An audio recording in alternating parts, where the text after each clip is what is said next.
Bonsoir, je suis le docteur Chris Lanmanen, enseignant-chercheur et docteur en administration des affaires internationales. Je vais vous apprendre comment sortir du chômage en 3 mois. Eh bien, beaucoup de personnes aujourd'hui font face au chômage, mais ce n'est pas anodin que 60 à 70% d'une population sont au chômage. Ceci arrive pour une bonne raison. Alors essayons d'abord de comprendre qu'est-ce qui garde ces 60 ou 70% de la population dans le chômage. Eh bien, nous allons ressortir 4 facteurs qui favorisent ton chômage. Le premier, c'est l'orientation. L'orientation est un fléau qui favorise généralement le chômage de la majeure partie des personnes qui sont à la maison aujourd'hui. Mais c'est quelque chose que tu dois observer attentivement, puisque l'orientation doit être prise délicatement. Tu es quelqu'un qui a besoin de t'orienter. Tu as besoin de savoir dans quelle filière travailler. Tu ne vas pas décider de travailler parce que la majeure partie de personnes te disent il y a l'informatique par exemple qui est prisée en ce moment. Alors la mauvaise orientation crée le chômage parce que la plupart de personnes dans la même industrie, quand il y a saturation, on prend que les meilleurs puisqu'il n'y a pas assez de postes vacants pour cette industrie qui devient de plus en plus saturée. Le deuxième point qui favorise votre chômage, c'est la vente. La plupart de personnes ne savent pas se vendre et ne savent pas exactement quel est leur branding personnel. Ils ne savent pas quel est l'atout qu'ils ont. Ils ne savent pas exactement qu'est-ce qu'ils doivent mettre en avant. Quelles sont les qualités qu'ils doivent mettre en avant pour pouvoir convaincre le potentiel employeur qu'il mérite d'avoir le poste qui est pour vous. Eh bien, le troisième facteur que tu dois regarder attentivement, c'est ta réputation. Aujourd'hui, nous sommes au 21e siècle. Quand tu sors de l'interview ou bien avant même l'interview, ton employeur fait ce qu'on appelle un FAST, Digital Identity Set, c'est-à-dire une recherche de ton identité digitale. Qu'est-ce qu'on voit de toi quand on va faire des recherches de toi sur Internet, quand on fait des recherches sur Google, sur les réseaux sociaux? Qu'est-ce qu'on voit? Est-ce qu'on voit quelqu'un qui reflète ce qu'il dit être? Est-ce qu'on voit quelqu'un qui reflète ce que son CV dit qu'il est? C'est très important de pouvoir prendre soin de ta réputation et de ton image. Eh bien, le quatrième point que tu dois regarder attentivement est le syndrome du pauvre.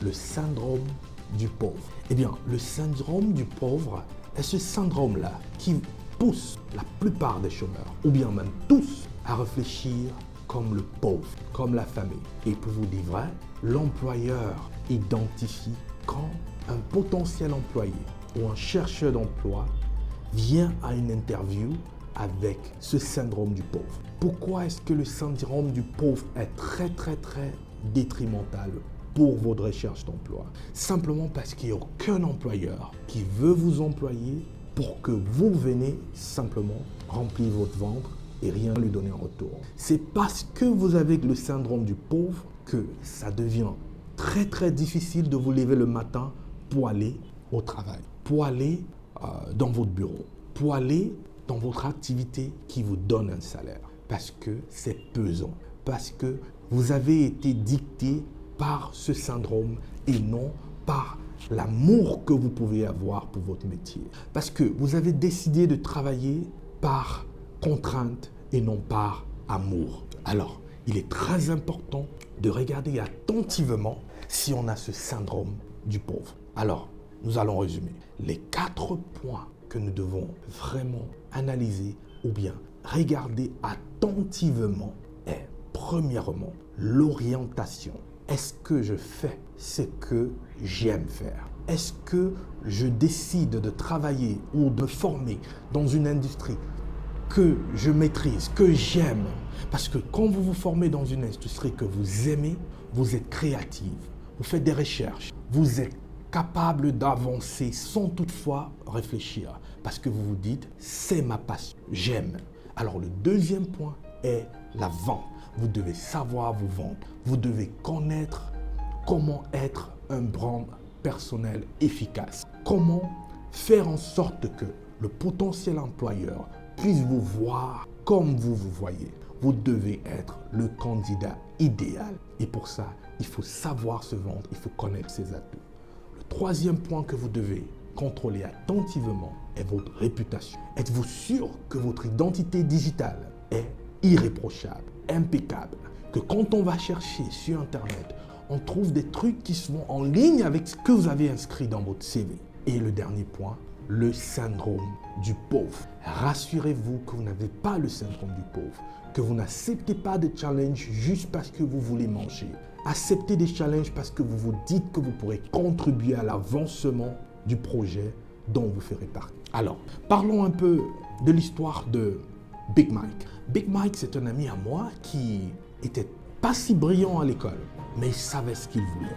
Il était très bon en dessin, c'était un très grand dessinateur et il disait il voulait être un architecte. Mais il était encore au secondaire, mais il croyait tellement en lui qu'il s'appelait déjà architecte. Il voulait montrer à tout le monde qu'il était un architecte efficace, qu'il connaît son travail, qu'il aime ce qu'il fait et il sera un architecte dont tout le monde parlera.